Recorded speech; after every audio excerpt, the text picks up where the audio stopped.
Welcome. I am Daisy, your hostess.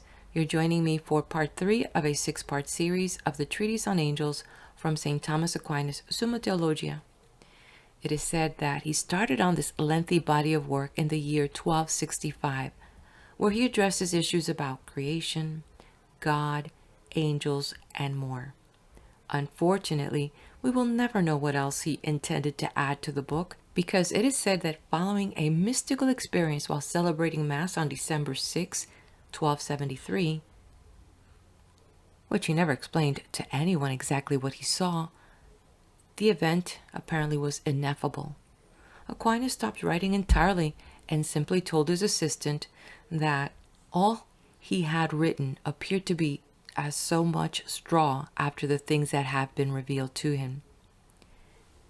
Imagine spending nearly over 8 years researching and looking into things divine and writing about them, and in minutes you receive a revelation that leaves you without words. Now it leaves us with questions. Did he get it all wrong? Aquinas was most known for bringing new approach to medieval thinking by synthesizing Aristotelian philosophy with Christian theology. He took the existing natural law theory that Aristotle outlined during the 4th century BC, which can be found in his book titled Nicomachean Ethics, and Aquinas simply used logic to harmonize faith and reason. Hence, you will discover as we get into the reading of Aquinas' works. Because of his style and approach, and mind you, we are reading through not only translated works, which is from the Latin, but also the mindset of people from the year 1265. So it may take a few paragraphs before we get into the flow. So I go back and give pause about what we don't know, and how this person on the pulpit had a divine revelation, a vision, and chose not to speak of it, chose not to describe it. Was it because he could not describe what he saw? Or was it because all that he had written was not as it was revealed to him in that instant, and it would render moot all that had been already circulated? Because, as I understood it, even though his material was not published in its completion during his lifetime, apparently it was being circulated and it was being taught among the scholars and theologians of his time. Imagine 8 years of introducing these doctrines. Despite that it did go through a transition from initial ecclesiastic condemnation, claiming that it was pagan content, to later becoming the foundation of official Catholic doctrine, whereby in 1879, Pope Leo XIII declared Aquinas' philosophy the official philosophy of the Roman Catholic Church. Mind you, I'm not here to say angels are not real, for I've had my own divine revelation, my own visions, which I will share at some other time, and I know I'm not the only one in this. Yet, as we continue to explore the treatise on angels as presented by Aquinas, we do so to become open to the idea that we don't know what we don't know, and also to get into that custom of inquiry, right? And just because we don't know something does not mean that it is not so. It just means that we don't know. And in that humble stance, we are able to open ourselves to grace. A grace that, oddly, many mystics are very familiar with, and with crude and simple human language have tried to explain, an explanation that is not made clear to everyone, perhaps to only a select few, which echoes from the words of Jesus come to mind, one of the greatest light bearers, when he said, eyes to see and ears to hear. Probably that's referring to having that spiritual discernment and the internal capacity to perceive truth beyond mere physical observation. And with that state of mind is how we enter this content. As I turn the page, the Summa Theologica of St. Thomas Aquinas, translated from the Latin by fathers of the English Dominican province, Treatise on Angels, numbers 55 through 57. Of the medium of the angelic knowledge, 3 articles. Next, in order, The question arises as to the medium of the angelic knowledge. Under this heading, there are 3 points of inquiry. 1. Do the angels know everything by their substance or by some species? 2. If by species, is it by connatural species or is it by such as they have derived from things? 3. Do the higher angels know by more universal species than the lower angels? Whether the angels know all things by their substance. Objection 1. It would seem that the angels know all things by their substance, for Dionysius says that the angels, according to the proper nature of a mind, know the things which are happening upon earth. But the angel's nature is his essence, therefore the angel knows things by his essence. Objection 2. Further, according to the philosopher Aristotle, in things which are without matter, the intellect is the same as the object understood. But the object understood is the same as the one who understands it, as regards that whereby it is understood. Therefore, in things without matter, such as the angels, the medium whereby the object is understood is the very substance of the one understanding it. Objection 3. Further, everything which is contained in another is there according to the mode of the container. But an angel has an intellectual nature. Therefore, whatever is in him is there in an intelligible mode. But all things are in him, because the lower orders of beings are essentially in the higher, while the higher are in the lower participatively, and therefore Dionysius says that God enfolds the whole in the whole, all in all. Therefore the angel knows all things in his substance. On the contrary, Dionysius says that the angels are enlightened by the forms of things. Therefore they know by the forms of things and not by their own substance. I answer that the medium through which the intellect understands is compared to the intellect understanding it as its form, because it is by the form that the agent acts. Now, in order that the faculty may be perfectly completed by the form, it is necessary for all things to which the faculty extends to be contained under the form. Hence, it is that in things which are corruptible, the form does not perfectly complete the potentiality of the matter, because the potentiality of the matter extends to more things than are contained under this or that form. But the intellective power of the angels extends to understanding all things, because the object of the intellect is universal being or universal truth. The angel's essence, however, does not compromise all things in itself, since it is an essence restricted to a genus and species. This is proper to the divine essence, which is infinite, simply and perfectly to comprise all things in itself. Therefore God alone knows all things by his essence, but an angel cannot know all things by his essence, and his intellect must be perfected by some species in order to know things. Reply to objection 1. When it is said that the angel knows things according to his own nature, the words according to do not determine the medium of such knowledge, since the medium is the similitude of the thing known, but they denote the knowing power, which belongs to the angel of his own nature. Reply to objection 2. As the sense in act is the sensible in act, as stated in the Anima 2, text 53, not so that the sensitive power is the sensible object's likeness contained in the sense, but because one thing is made from both, as from act and potentiality. So likewise the intellect in act is said to be the thing understood in act, not that the substance of the intellect is itself the similitude by which it understands, but because that similitude is its form. Now, it is precisely the same thing to say in things which are without matter, the intellect is the same thing as the object understood, as to say that the intellect in act is the thing understood in act. For a thing is actually understood precisely because it is immaterial. Reply to objection 3.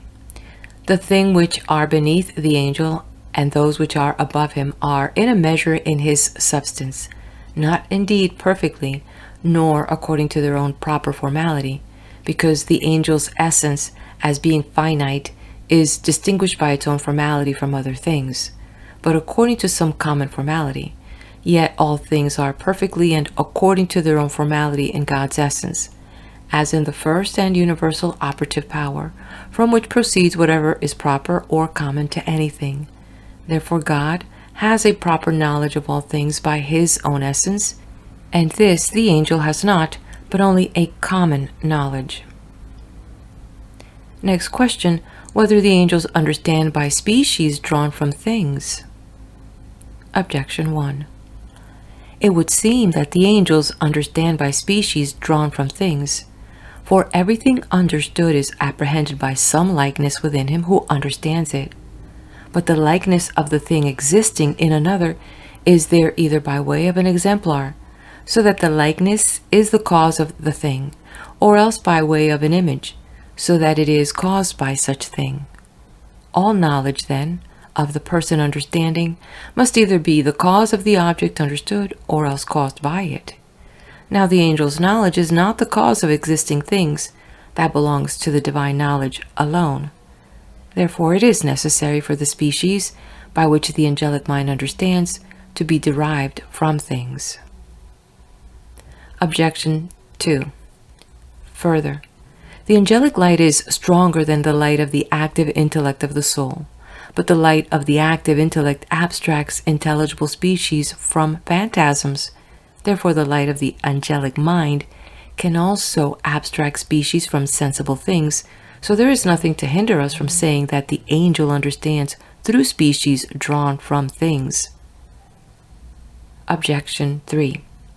Further, the species in the intellect are indifferent to what is present or distant, except in so far as they are taken from sensible objects.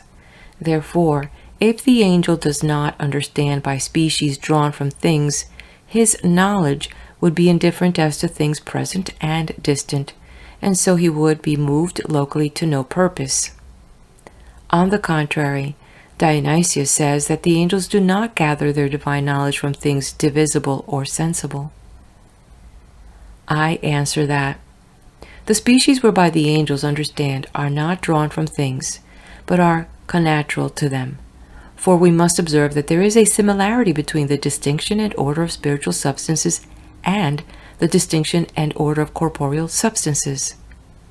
The highest bodies have in their nature a potentiality which is fully perfected by the form, whereas in the lower bodies the potentiality of matter is not entirely perfected by the form, but receives from some agent, now one form, now another. In like fashion, also the lower intellectual substances, that is to say, human souls, have a power of understanding which is not naturally complete, but is successively completed in them by their drawing intelligible species from things. But in the higher spiritual substances, that is, the angels, the power of understanding is naturally complete by intelligible species, insofar as they have such species connatural to them so as to understand all things which they can know naturally. The same is evident from the manner of existence of such substances. The lower spiritual substances, that is, souls, have a nature akin to a body, insofar as they are the forms of bodies, and consequently, from their very mode of existence, it behooves them to seek their intelligible perfection from bodies and through bodies. Otherwise they would be united with bodies to no purpose. On the other hand, the higher substances, that is, the angels, are utterly free from bodies and subsist immaterially and in their own intelligible nature. Consequently, they attain their intelligible perfection through an intelligible outpouring, whereby they received from God the species of things known, together with their intellectual nature. Hence Augustine says, the other things which are lower than the angels are so created that they first receive existence in the knowledge of the rational creature, and then in their own nature. Reply to Objection 1. There are images of creatures in the angel's mind, not indeed derived from creatures, but from God, who is the cause of creatures, and in whom the likenesses of creatures first exist. Hence Augustine says as the type according to which the creature is fashioned, as in the Word of God, before the creature which is fashioned. So the knowledge of the same type exists first in the intellectual creature, and is afterwards the very fashioning of the creature. Reply to objection 2.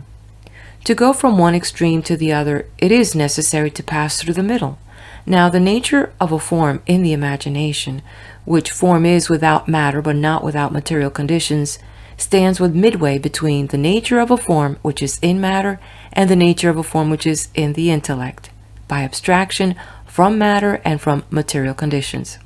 Consequently, however powerful the angelic mind might be, it could not reduce material forms to an intelligible condition, except it were first to reduce them to the nature of imagined forms, which is impossible, since the angels has no imagination, as was said above. Even when granted that he could abstract intelligible species from material things, yet he would not do so, because he would not need them, for he was connatural intelligible species.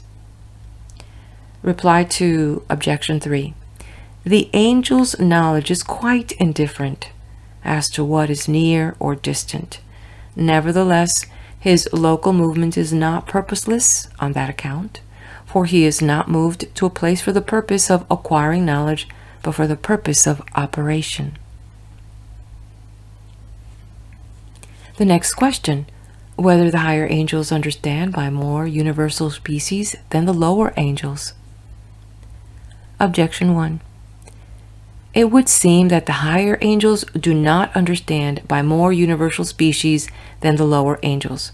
For the universal, seemingly, is what is abstracted from particulars, but angels do not understand by species abstracted from things. Therefore, it cannot be said that the species of the angelic intellect are more or less universal. Objection 2. Further, whatever is known in detail is more perfectly known than what is known generically, because to know anything generically is, in a fashion, midway between potentiality and act.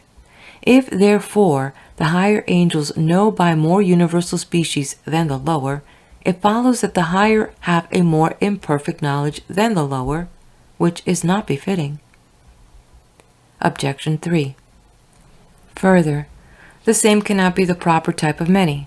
But if the higher angel knows various things by one universal form, which the lower angel knows by several special forms, it follows that the higher angel uses one universal form for knowing various things.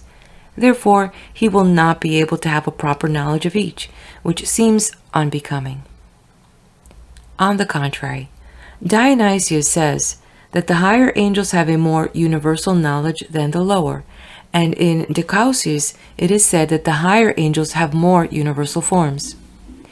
I answer that, for this reason are some things of a more exalted nature, because they are nearer to and more like unto the first, which is God.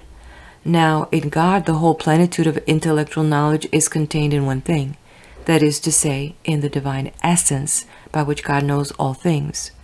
This plenitude of knowledge is found in created intellects in a lower manner and less simply. Consequently, it is necessary for the lower intelligences to know by many forms what God knows by one, and by so many forms the more according as the intellect is lower.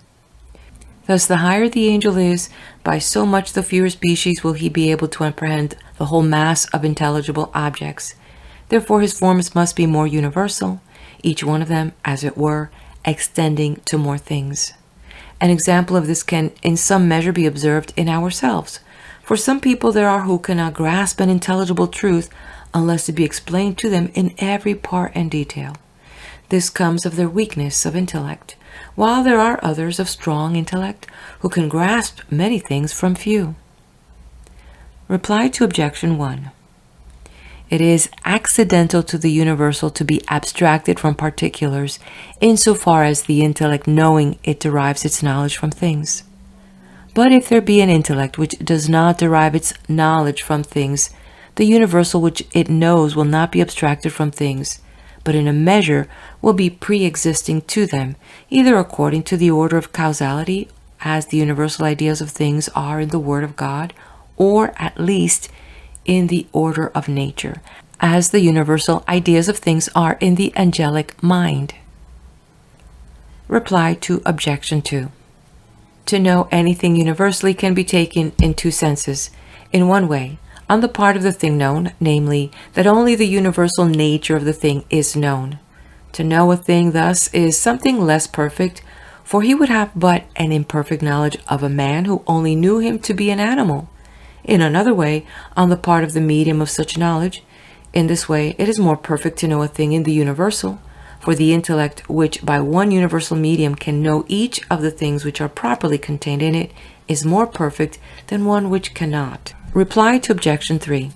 The same cannot be the proper and adequate type of several things, but if it be eminent, then it can be taken as the proper type and likeness of many. Just as in man, there is a universal prudence with respect to all the acts of the virtues, which can be taken as the proper type and likeness of that prudence which in the lion leads to acts of magnanimity, and in the fox to acts of wariness, and so on of the rest. The divine essence, on account of its eminence, is in like fashion taken as the proper type of each thing contained therein. Hence, each one is likened to it according to its proper type. The same applies to the universal form which is in the mind of the angel, so that on account of its excellence, many things can be known through it with a proper knowledge.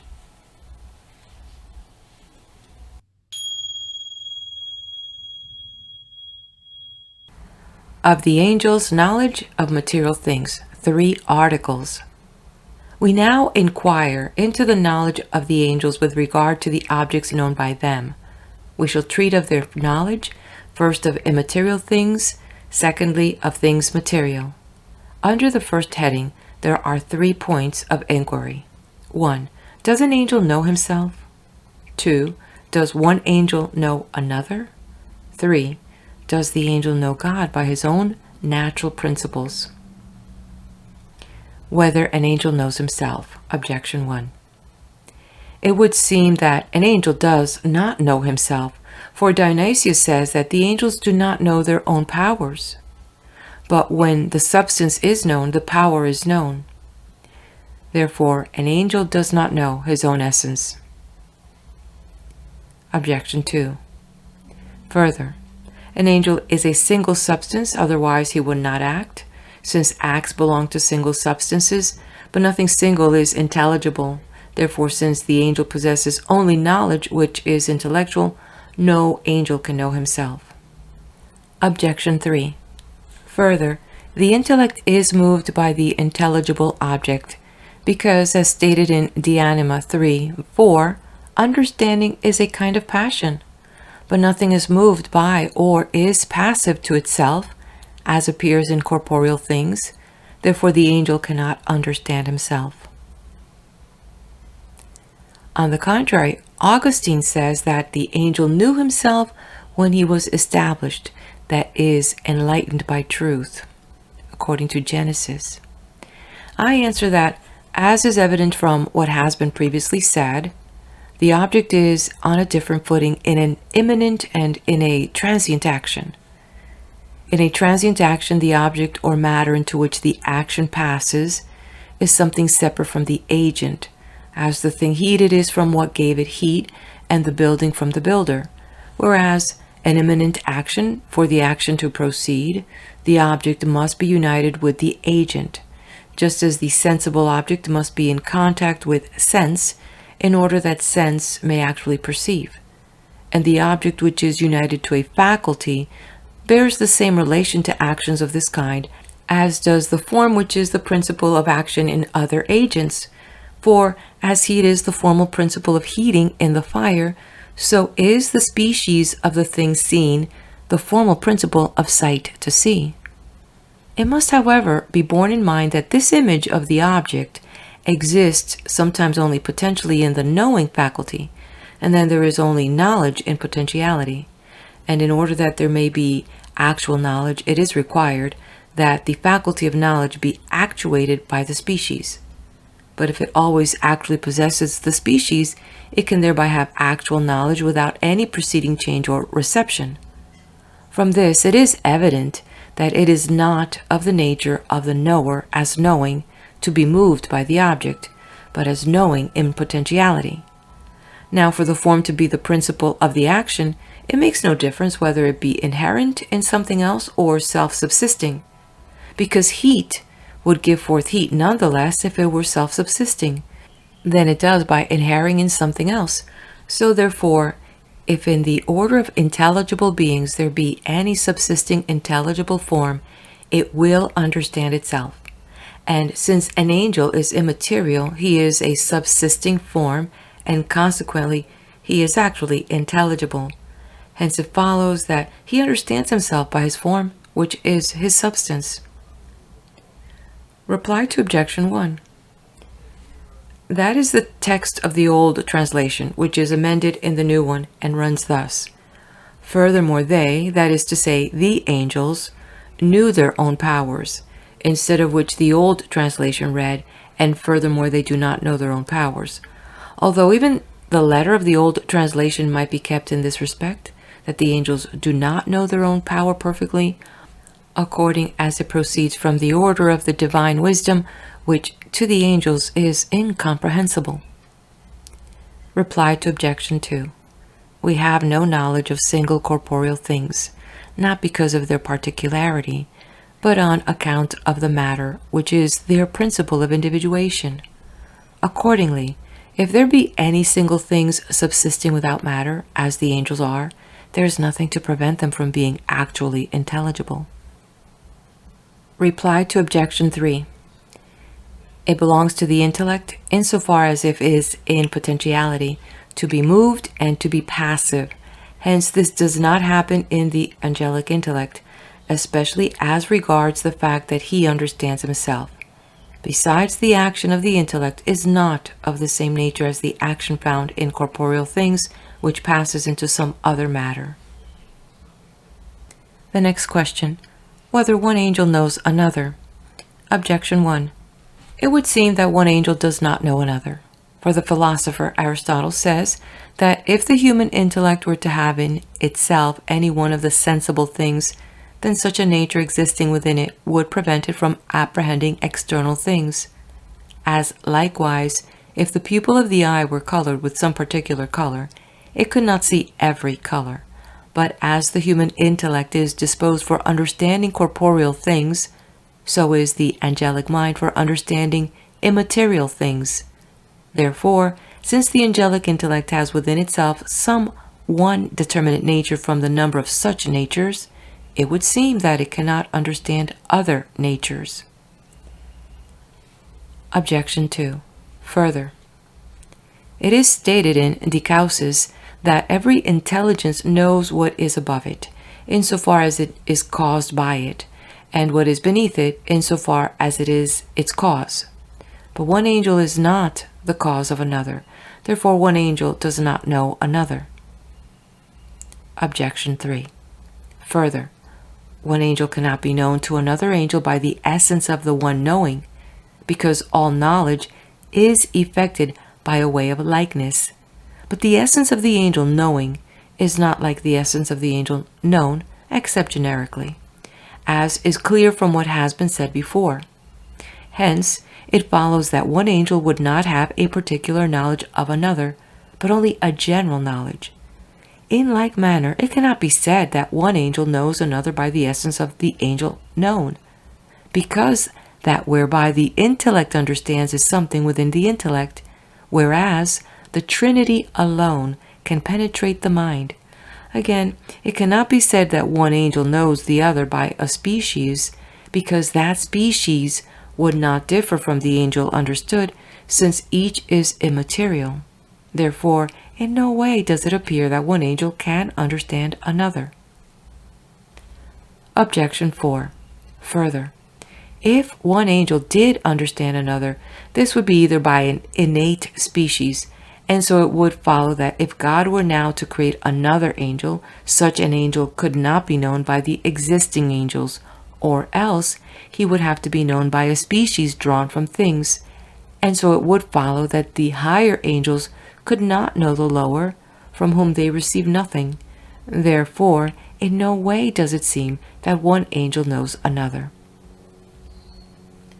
On the contrary, we read in the Causes that every intelligence knows the thing which are not corrupted.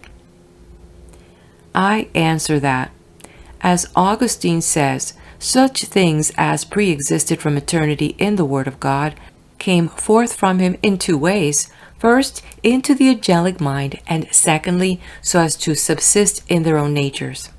They proceeded into the angelic mind in such a way that God impressed upon the angelic mind the images of the things which he produced in their own natural being. Now, in the Word of God from eternity, there existed not only the forms of corporeal things, but likewise the forms of all spiritual creatures. So in every one of these spiritual creatures, the forms of all things, both corporeal and spiritual, were impressed by the Word of God.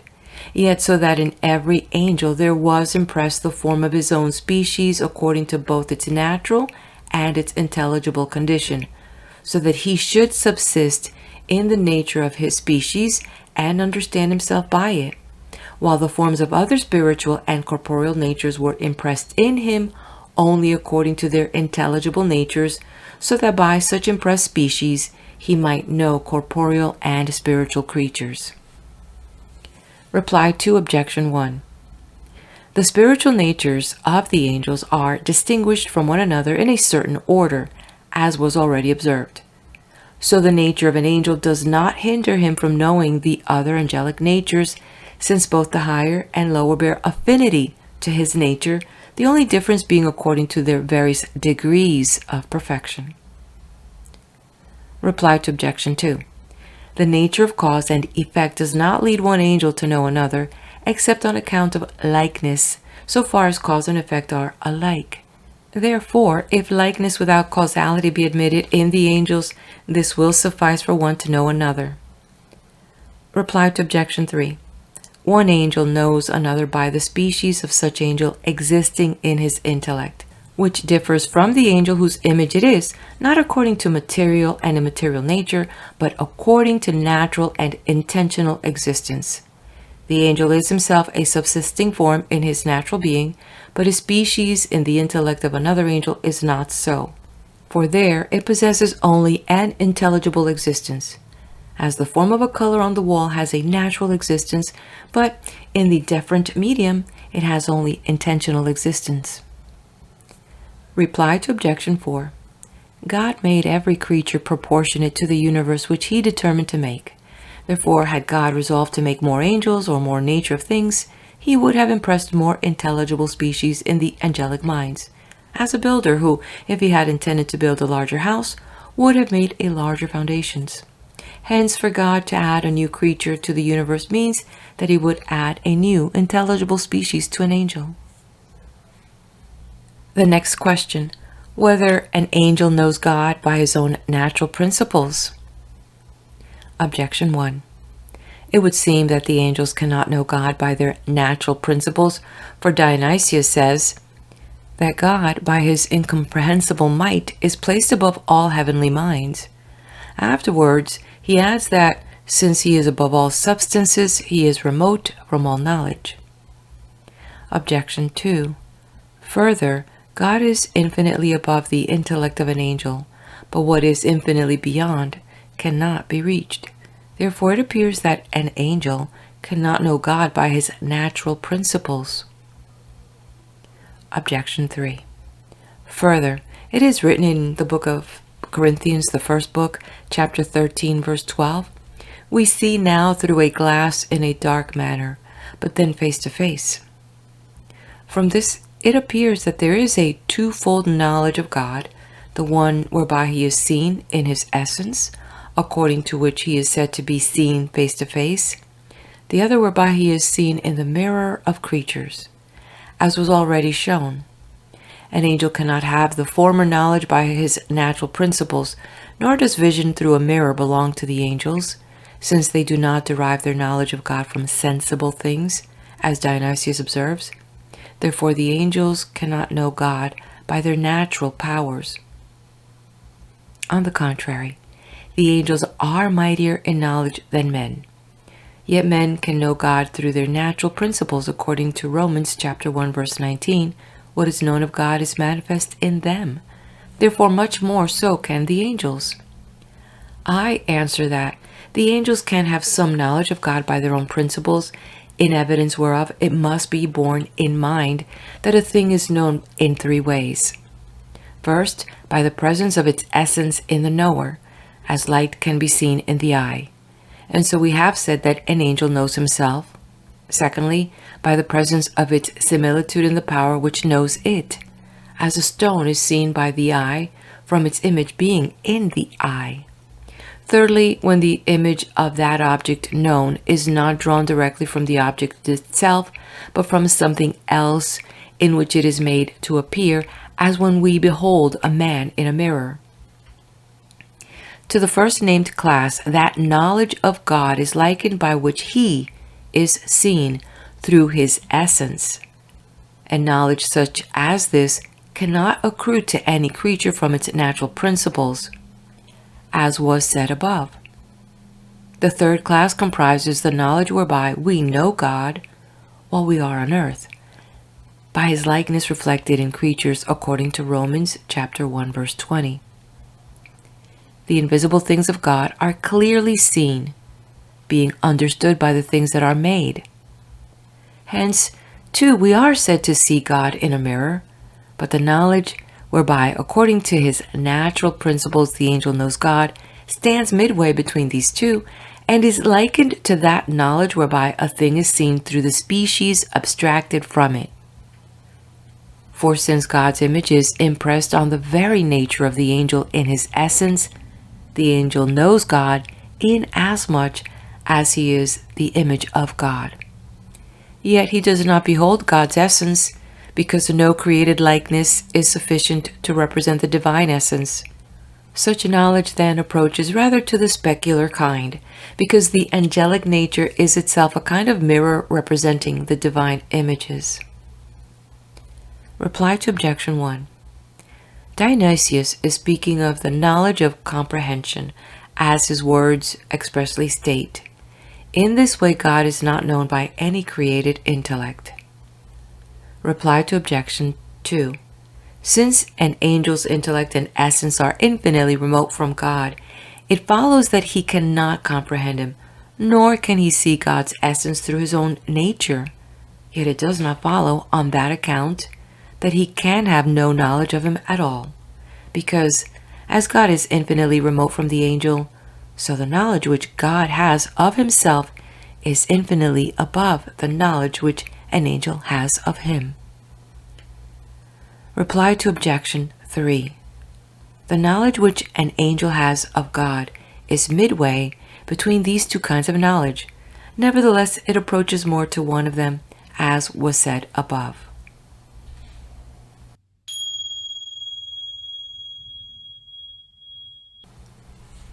Of the angel's knowledge of material things, 5 articles. We next investigate the material objects which are known by the angels. Under this heading, there are 5 points of inquiry. 1. Whether the angels know the natures of material things. 2. Whether they know single things.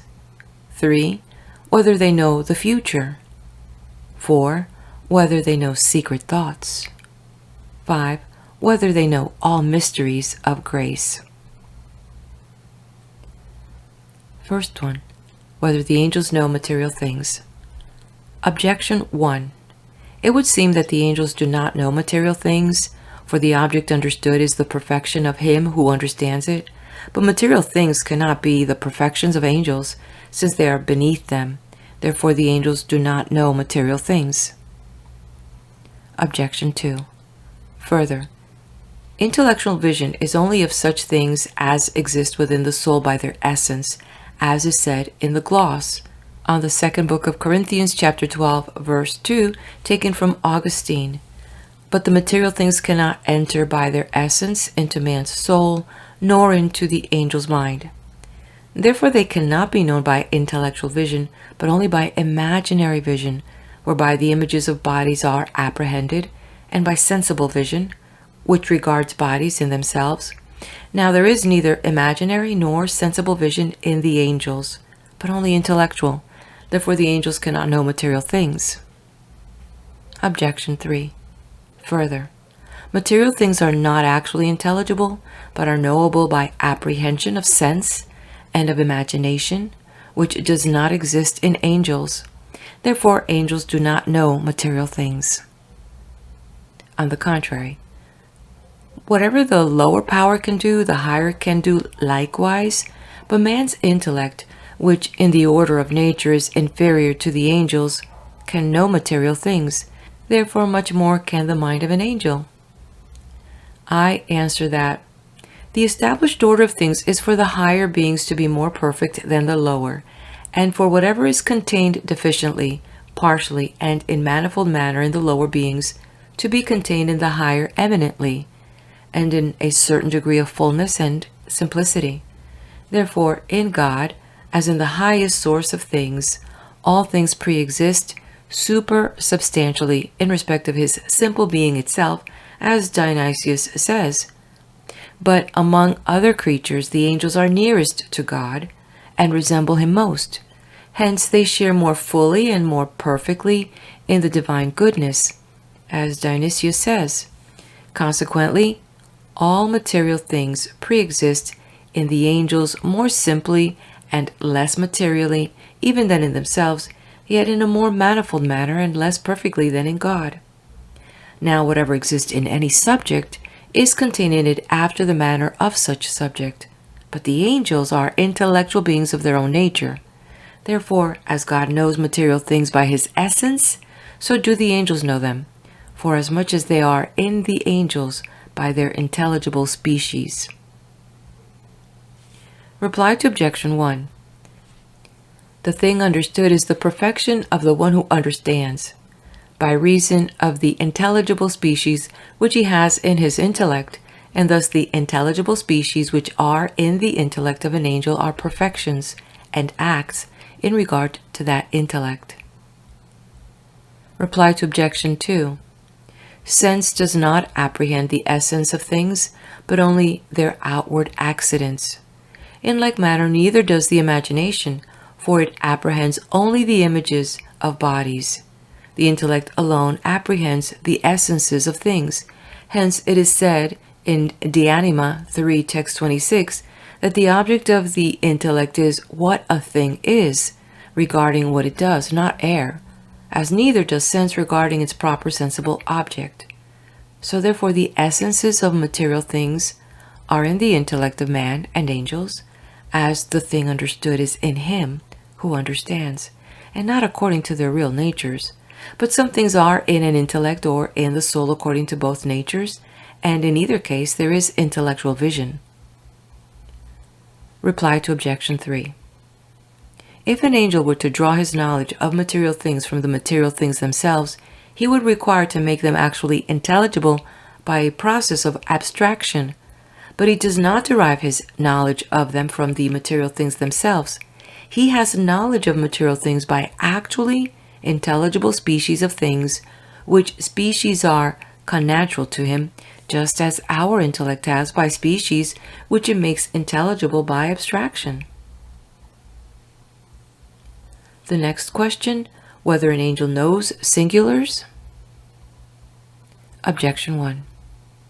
It would seem that angels do not know singulars, for the philosopher Aristotle says, the sense has for its object singulars, but the intellect universals.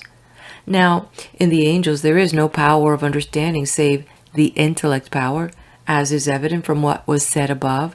Consequently, they do not know singulars. Objection 2.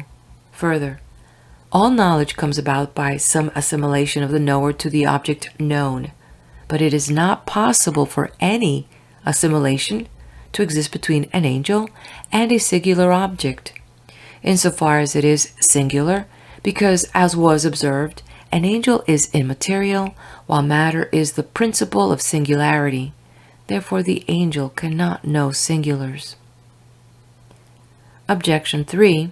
Further, if an angel does know singulars, it is either by singular or by universal species.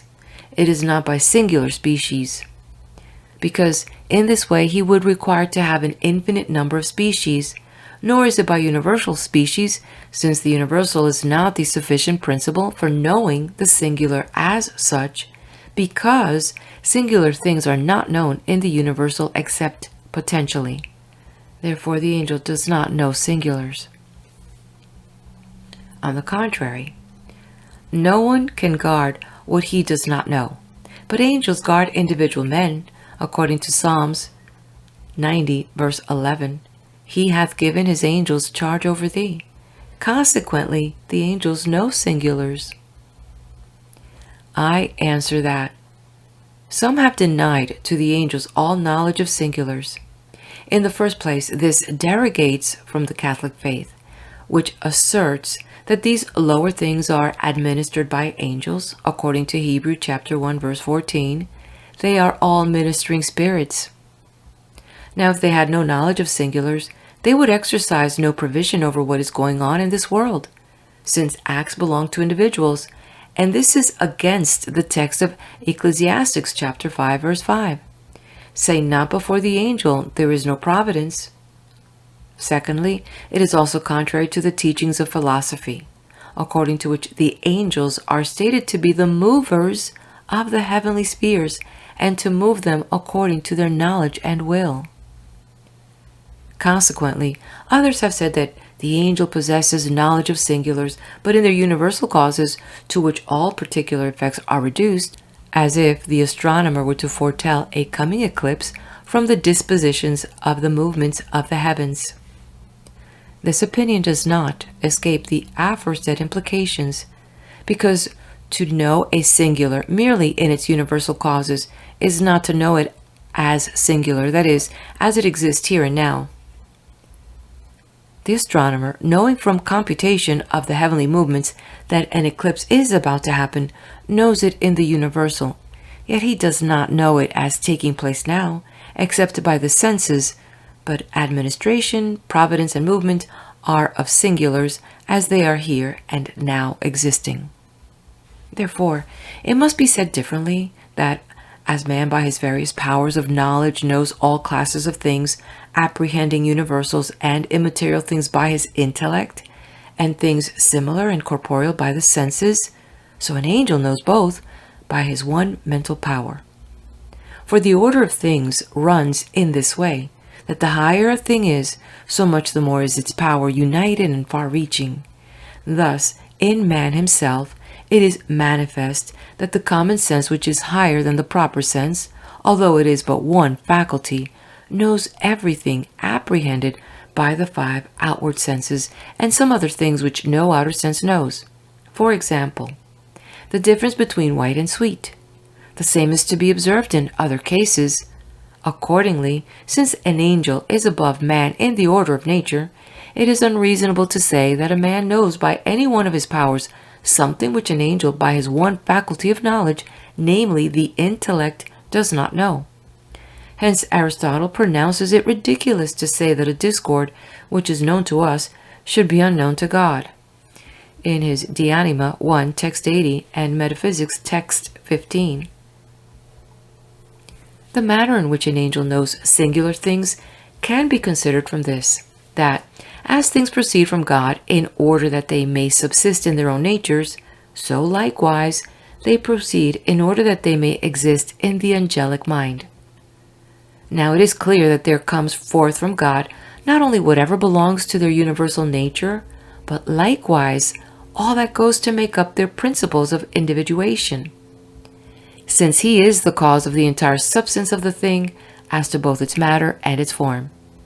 And for as much as he causes, does he know. For his knowledge is the cause of a thing, as was shown above. Therefore, as by his essence, by which he causes all things, God is the likeness of all things, and knows all things, not only as to their universal natures, but also as to their singularity.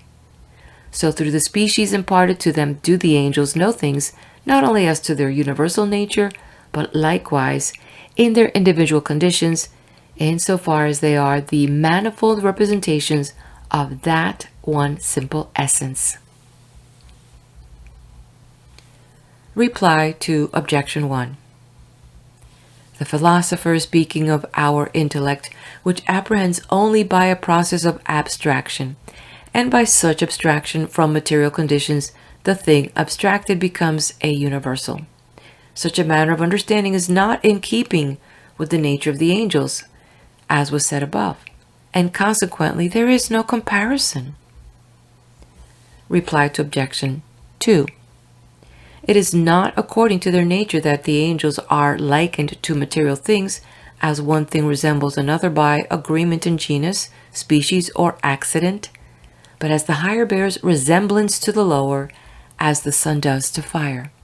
Even in this way there is in God a resemblance of all things, as to both matter and form, insofar as there pre-exist in Him, as in its cause whatever is to be found in things. For the same reason, the species and the angel's intellect, which are images drawn from the divine essence, are the images of things not only as to their form, but also as to their matter. Reply to objection 3. Angels know singulars by universal forms, which nevertheless are the images of things both as to their universal and as to their individuating principles. How many things can be known by the same species has been already stated above. The next question, whether angels know the future? Objection 1. It would seem that the angels know future events, for angels are mightier in knowledge than men, but some men know many future events, therefore much more do the angels. Objection 2. Further, the present and the future are differences of time, but the angel's intellect is above time, because, as is said in De Causis, an intelligence keeps pace with eternity, that is, aviternity. Therefore, to the angel's mind, past and future are not different, but he knows each differently. Objection 3. Further, the angel does not understand by species derived from things, but by innate universal species. But universal species refer equally to present, past, and future. Therefore, it appears that the angels know indifferently things past, present, and future. Objection 4. Further, as a thing is spoken of as distant by reason of time, so it is by reason of place. But angels know things which are distant according to place. Therefore they likewise know things distant according to future time. On the contrary, whatever is the exclusive sign of the divinity does not belong to the angels, but to know future events is the exclusive sign of the divinity, according to Isaiah chapter 41, verse 23. Show the things that are to come hereafter, and we shall know that ye are gods. Therefore the angels do not know future events. I answer that the future can be known in two ways. First, it can be known in its cause, and thus future events which proceed necessarily from their causes are known with sure knowledge, as that the sun will rise tomorrow. But events which proceed from their causes in the majority of cases are not known for certain, but conjecturally. Thus the doctor knows beforehand the health of the patient. This manner of knowing future events exists in the angels, and by so much the more than it does in us, as they understand the causes of things both more universally and more perfectly. Thus doctors who penetrate more deeply into the causes of an ailment can pronounce a sure verdict on the future issue thereof. But events which proceed from their causes in the minority of cases are quite unknown, such as casual and chance events. In another way, future events are known in themselves. To know the future in this way belongs to God alone, and not merely to know those events which happen of necessity, or in the majority of cases, but even casual and chance events, for God sees all things in His eternity, which, being simple, is present to all time, and embraces all time, and therefore God's one glance is cast over all things which happen in all time as present before Him, and He beholds all things as they are in themselves, as was said before when dealing with God's knowledge. But the mind of an angel and every created intellect fall far short of God's eternity, Hence the future as it is in itself cannot be known by any created intellect. Reply to objection 1. Men cannot know future things except in their causes, or by God's revelation. The angels know the future in the same way, but much more distinctly.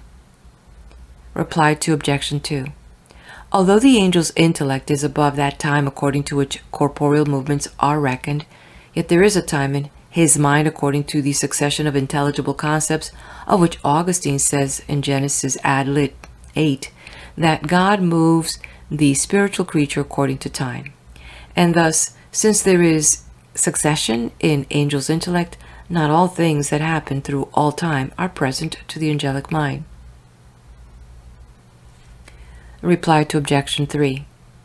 Although the species in the intellect of an angel, insofar as they are species, refer equally to things present, past, and future, do not bear the same relations to the species. Present things have a nature according to which they resemble the species in the mind of an angel, and so they can be known thereby. Things which are yet to come have not yet a nature whereby they are likened to such species. Consequently, they cannot be known by those species. Reply to objection 4. Things distant according to place are already existing in nature and share in some species whose image is in the angel, whereas this is not true of future things, as has been stated. Consequently, there is no comparison.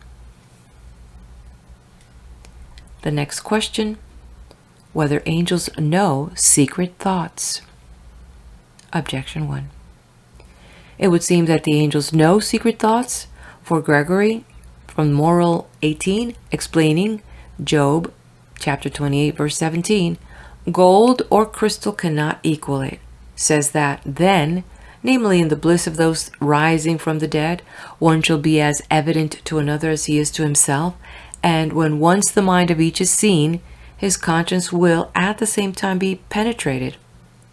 But those who rise shall be like angels, as is stated in Matthew 22 verse 30.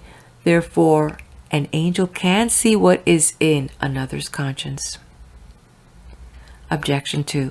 Further, intelligible species bear the same relation to the intellect as shapes do to bodies. But when the body is seen, its shape is seen. Therefore, when an intellectual substance is seen, the intelligible species within it is also seen. Consequently, when one angel beholds another, or even a soul, it seems that he can see the thoughts of both. Objection 3. Further, the ideas of our intellect resemble the angel more than do the images in our imagination, because the former are actually understood, while the latter are understood only potentially. But the images in our imagination can be known by an angel as corporeal things are known, because the imagination is a corporeal faculty. Therefore, it seems that an angel can know the thoughts of the intellect. On the contrary, what is proper to God does not belong to the angels, but it is proper to God to read the secrets of hearts, according to Jeremiah chapter 17, verse 9. The heart is perverse above all things and unsearchable. Who can know it? I am the Lord, who search the heart. Therefore, angels do not know the secrets of hearts. I answer that a secret thought can be known in two ways. First, in its effect. In this way, it can be known not only by an angel, but also by man, and with so much the greater subtlety according as the effect is the more hidden. For thought is sometimes discovered not merely by outward act, but also by change of countenance, and doctors can tell some passions of the soul by the mere pulse, much more than can angels, or even demons, the more deeply they penetrate those occult bodily modifications. Hence Augustine says that demons sometimes with the greatest faculty learn man's dispositions, not only when expressed by speech, but even when conceived in thought, when the soul expresses them by certain signs in the body. Although, he says, it cannot be asserted how this is done.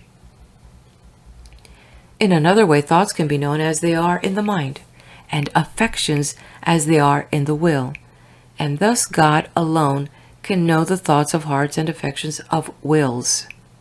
The reason of this is because the rational creature is subject to God only, and He alone can work in it, who is its principal object and last end. This will be developed later. Consequently, all that is in the will, and all things that depend only on the will, are known to God alone.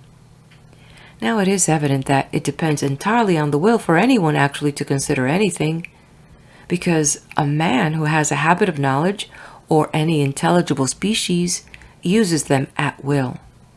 Hence the Apostle says in the first book of Corinthians chapter 2 verse 11, "For what man knoweth the things of a man, but the spirit of a man that is in him?"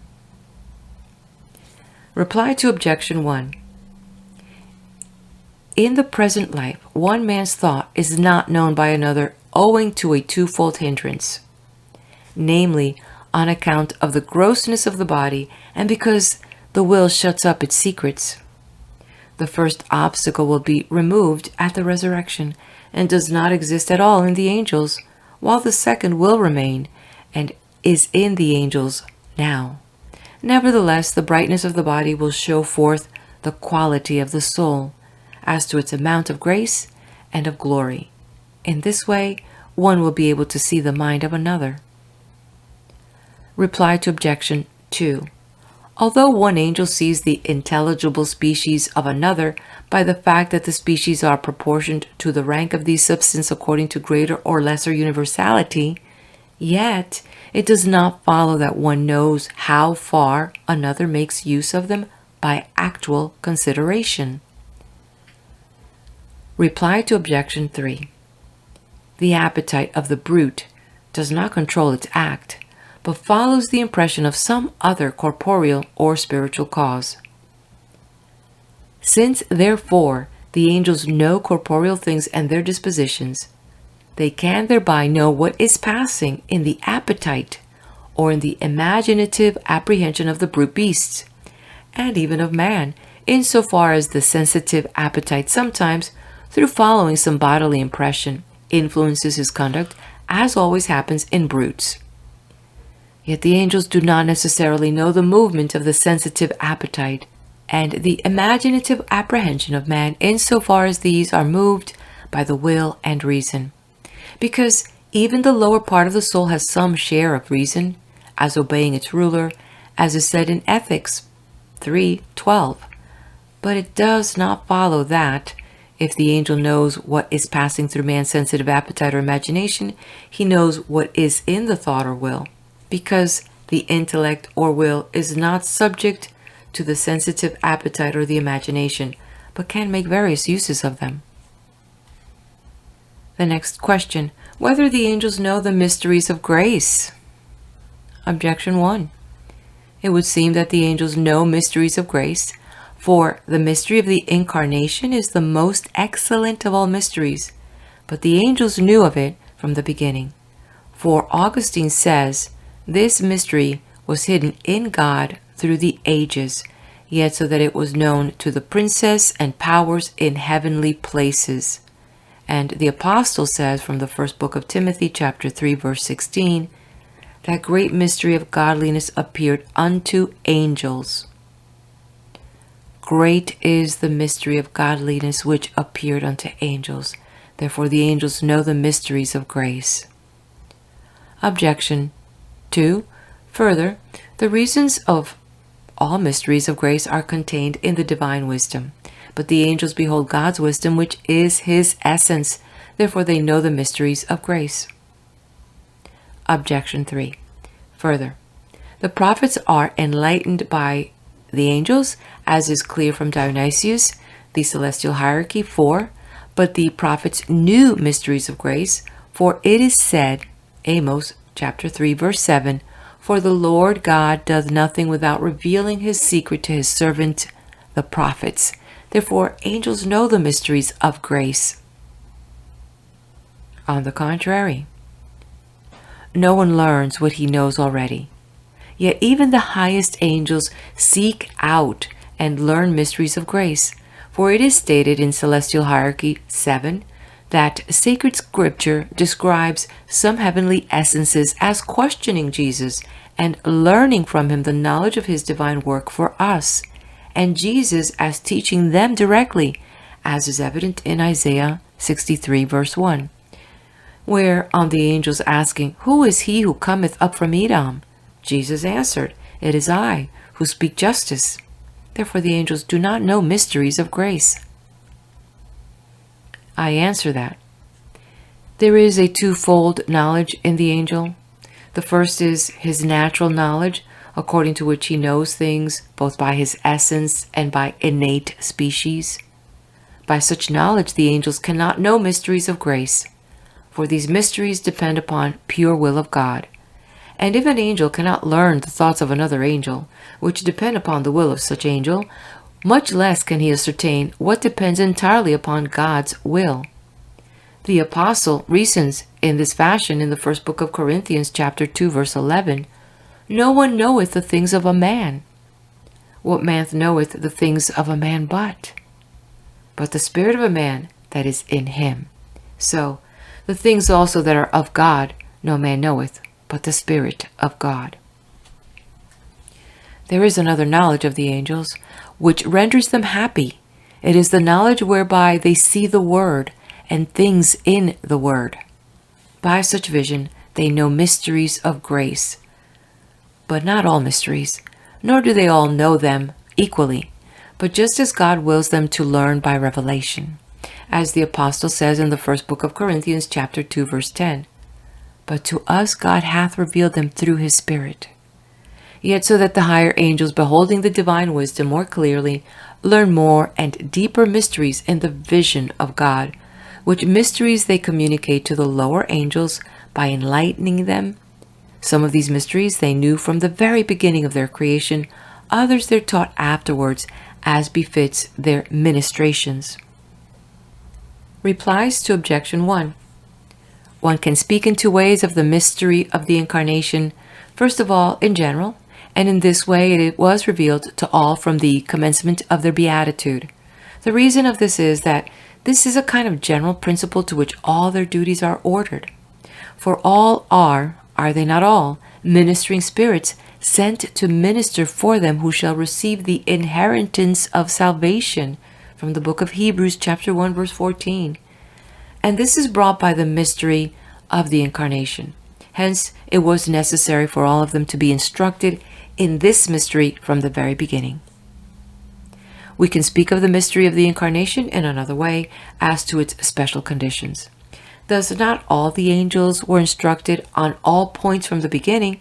Even the higher angels learned these afterwards, as appears from the passage of Dionysius already quoted. Reply to objection 2. Although the angel in bliss behold the divine wisdom, yet they do not comprehend it, so it is not necessary for them to know everything hidden in it. Reply to objection 3. Whatever the prophets knew by revelation of the mysteries of grace was revealed in a more excellent way to the angels. Although God revealed in general to the prophets what he was one day to do regarding the salvation of the human race, still the apostles knew some particular of the same, which the prophets did not know.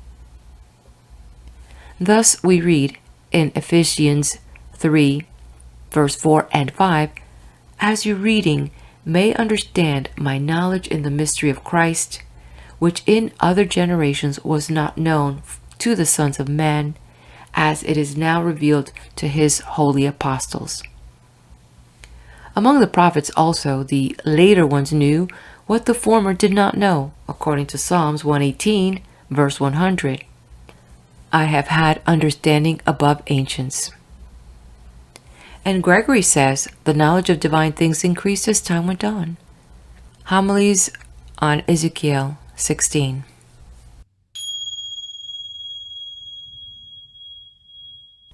As we move on to the next treatise, which are 58 and 59, Thomas Aquinas will look into the idea, do angels have free will? Let's find out. Let's head over to the next video. Please do hit the like button, leave me a comment, let me know you were here, share this with like-minded friends and family, and yes, subscribe to the channel.